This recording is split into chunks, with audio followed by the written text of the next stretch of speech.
Samantala, umano'y pagtatampo ng Iglesia ni Cristo kay Pangulong Aquino, hindi raw dapat ipagwalang bahala. Report ni Nympha Rabelo. Nympha, magandang umaga.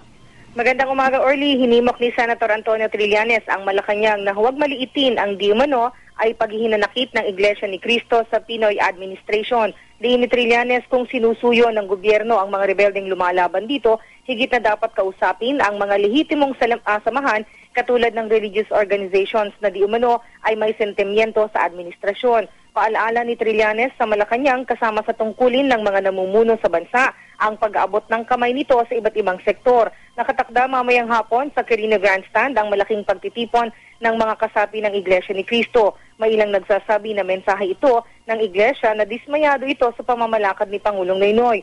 Subalit sa impormasyon ni Senator Ping Lacson mula mismo sa liderato ng Iglesia ni Cristo, ang gagawin mamaya ay isang prayer rally, tinatawag na pamamahayag at wala umano itong iba pang intensyon.